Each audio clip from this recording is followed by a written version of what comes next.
Hello, I'm James Zuma. Welcome to African News. Let's see your headlines. Floods and funding cuts leave thousands without access to basic services in South Sudan. Trial of the daughter of former South African president begins in Durban.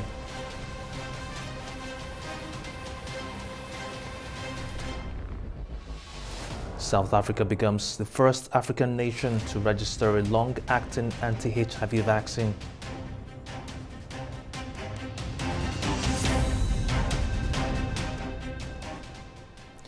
Daughter of former South African President Jacob Zuma is set to stand trial on Monday over alleged social media posts linked to the deadly 2021 protests. The charges against Duduzile Zuma Sambudla include incitement to commit terrorism and public violence, which she denies. The trial of Duduzile Zuma Sambudla, daughter of former South African President Jacob Zuma, begins as prosecutors allege she encouraged looting and unrest on social media following her father's jailing.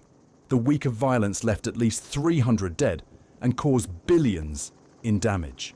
The case is part of South Africa's efforts to hold individuals accountable for incitement and violence under the Protection of Constitutional Democracy Against Terrorist and Related Activities Act. Jacob Zuma Foundation spokesperson says the charges are unfair and politically motivated. They are saying she incited the upheaval that happened. She incited that. This is the charge. And then they think that's not strong enough. Then they want to give it another label. They say there is terrorism and all of that. This is the charge that she's facing. A very serious crime, which she didn't commit. She was just sitting there and then just exercising freedom of speech on something that has already happened. And for some reason, she's now being made as the source of why it happened. And yet she commented after the fact. Zuma Sambudla's trial opens a new chapter in South Africa's post-Zuma era, with legal and political observers closely watching how the case unfolds. South Africa has taken a historic step in the fight against HIV, becoming the first African nation to register a long-acting anti-HIV vaccine.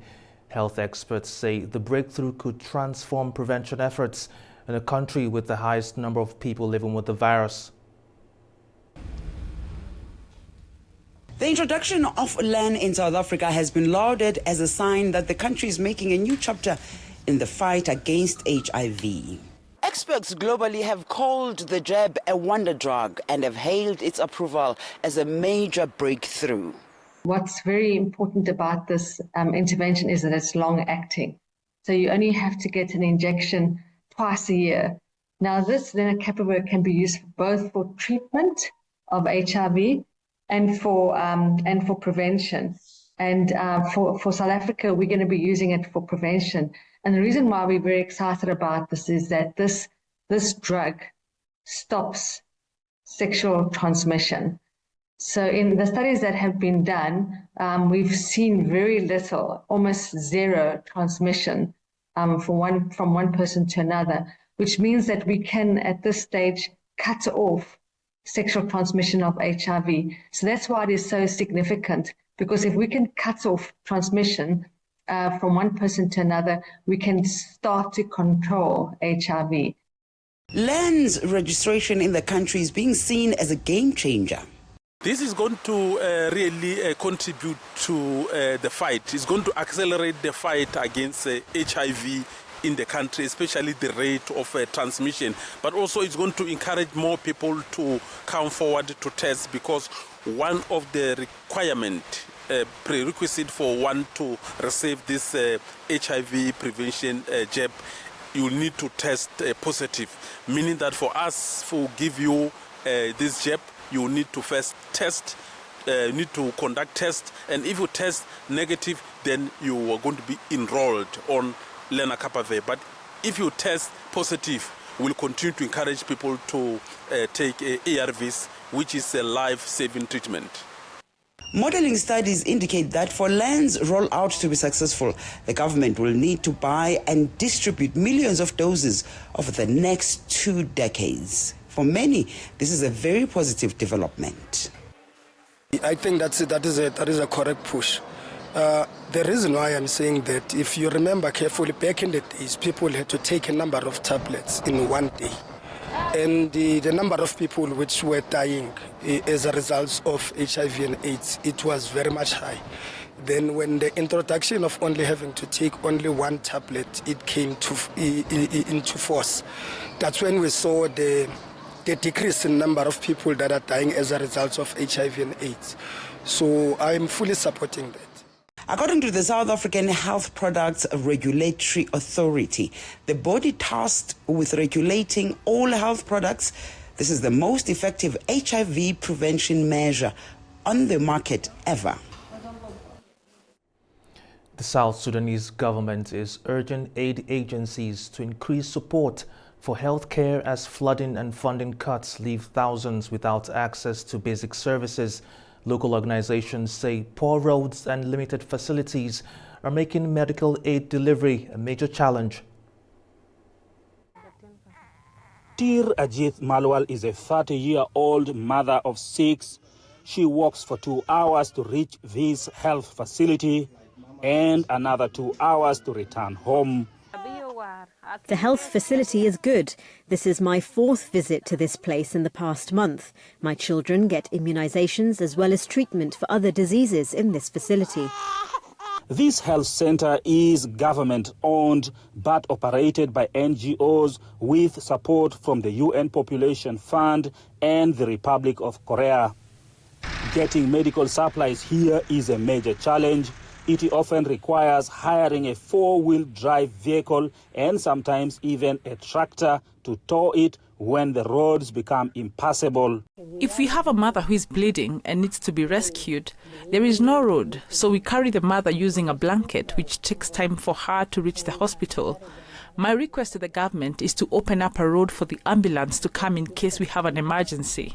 Funding cuts from aid agencies are taking a toll on health service delivery across South Sudan. Health workers here are also poorly paid. A doctor in South Sudan earns about $50 a month.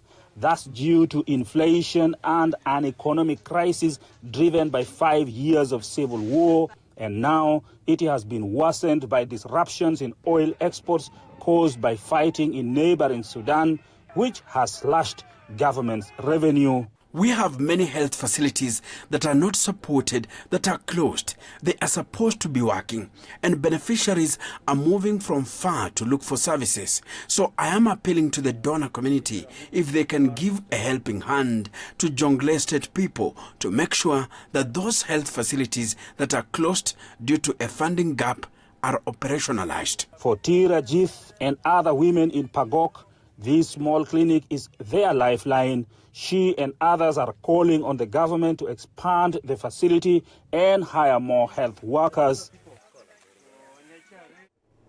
In eastern Uganda, grief and devastation continue after days of relentless rainfall triggered multiple landslides across the region.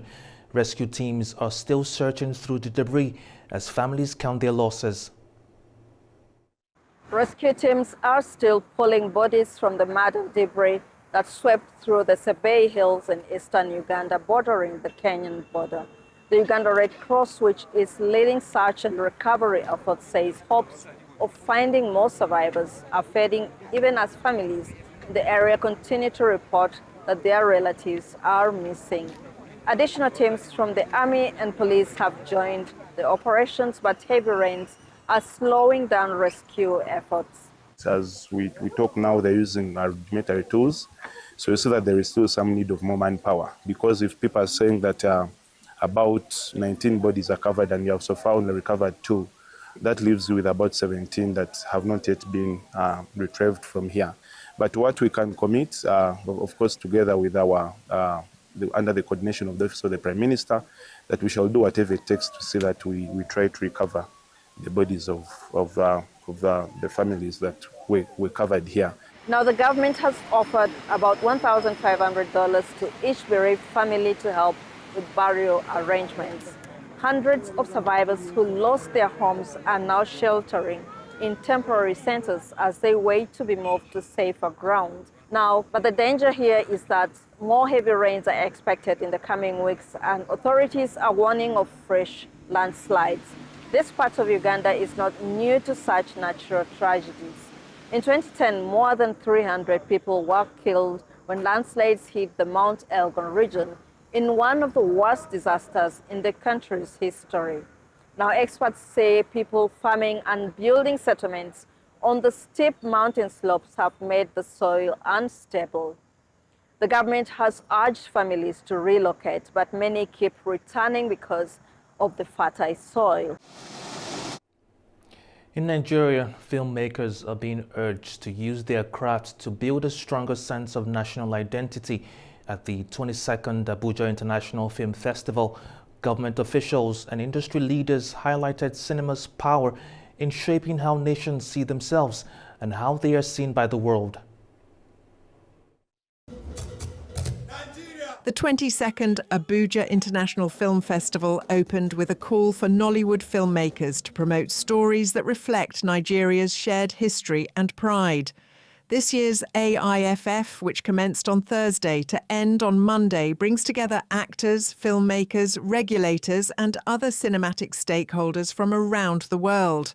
Senior Special Assistant to the President on Media and Publicity, Temitope Ajayi, said film is a key instrument for diplomacy, culture and national identity. It is important to stress at this point that film or cinema, as the case may be, has become more than just a medium of entertainment. It has become a veritable tool for cultural identity, cultural decolonization, and most of all for diplomacy and for shaping a nation's identity, including showcasing its language, fashion, food, and moral codes. Film has also become soft power. Through film, whose foundation is the script, we see how narratives help to build bridges, challenges stereotypes, and make a statement of identity, and invite the world to see our country, Nigeria, for example, differently. Festival director Temitope Duka says a new special mention category was introduced to recognise outstanding films that did not make it into the main nominations. For this year, we have special mention. We've never done it before at the Abuja International Film Festival. And one of the reasons why we're having the special mention this year is also because we realized that there are some films that are very good, but unfortunately, they didn't make it into nominations. But yet, we still wanted to at least give some credit to the filmmakers and give them a pat on the back that this is a good one. We're hoping that in subsequent years, you get to be on the nomination list. Filmmakers must continue to make film. The six-day event features 71 films selected from more than 1,600 entries across 87 countries. The festival runs through Monday and aims to strengthen Nigeria's identity through film, using cinema as a bridge between creativity, culture and national pride. Well, that's all we have today in African News. Thank you for watching and stay tuned to A News.